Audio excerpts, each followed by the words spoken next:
In this video, we're going to give you 7 tips for painting from your photos. And watch till the end, I'll give you a bonus tip. Here's my reference photo from southern Utah. Tip number 1 is to use charcoal to sketch in your first big shapes. And I like using charcoal because you can easily wipe it off and redraw as often as you need to. It's just a nice, quick way to figure out your big shapes before committing to paint. And that brings us to tip number 2. Only sketch the 4 or 5 big shapes. In this case, sky, mountains, foreground. Just thinking about the big puzzle pieces. And tip number 3 is to start with a value that's easy to figure out. In this case, I thought the sky would be a relatively easy value to figure out, so I'm painting that first. That way, when I move on to the next value, I have something to measure against.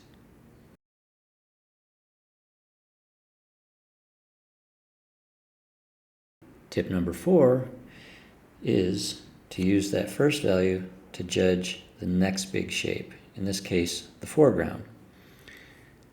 And I start putting down some paint. My initial mixture, I decided, was not only too light in value, but also a little too colorful. I wanted it to be a bit more gray.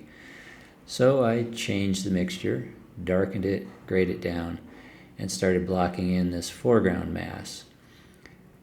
Now you'll notice as I'm coming forward, I start adding a little more red to the mixture. I'm just warming it just a little bit, some red and some brown probably, just to also use temperature to help advance that foreground just a little bit. But the value remains pretty much the same.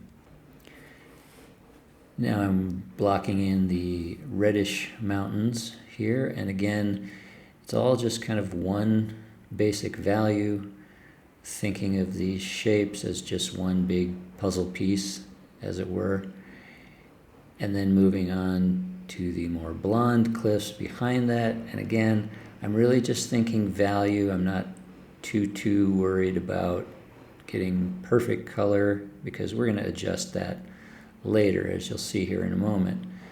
And in this case, I started creating some detail right away in this background shape. And tip number 5 is to use a palette knife for some special effects. In order to make this part of the mountain stand out, these cliffs, I wanted some more visual noise, and the palette knife is a great way to create that visual noise. You have to be a little careful with it because you can easily overdo it, and I see many artists do that. Tip number 6 is the power of invention. In this scene, in the original photo reference, there was no water, but I thought it would make a really interesting secondary point of interest. And whenever you have water in the desert, it's always a very dramatic thing to see. It also gives me the opportunity to bounce some reflected light off those mountains, and I just thought that that would be a great design element to add. So I'm just making it up purely from my imagination. Now I begin designing the bushes as they surround the water. They create a nice contrast with the water. You know, you've got that red-green color vibration going on, some darker darks that add contrast. And here's a little bit better look at the painting, give you a little bit more of a straight-on view. And also just a quick look at my palette. You can see here how I'm mixing these colors down in straight lines, changing the value as I come forward. Now back to the painting. I'm continuing to develop these bushes. I'm grouping them together, but I'm also leaving some open spaces so that it feels like you could walk into this painting, as it were. And the bushes are, of course, more detailed in the foreground. They get softer, lighter, and cooler as they move toward the background.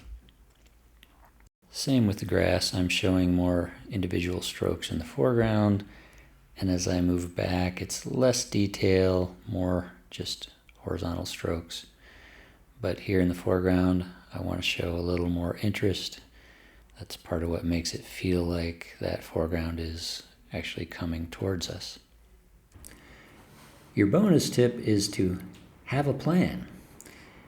Simply think through how you're going to attack this painting. You saw in this painting that I sketched it out in charcoal, then I blocked in the big shapes in one value, kind of one flat color, and then I slowly added detail and developed each area to the level that I thought was appropriate for this size of canvas. So having a plan, knowing what questions to ask yourself and in the right order is really important. For more information, go to CodyDeLong.com. See you in the next video.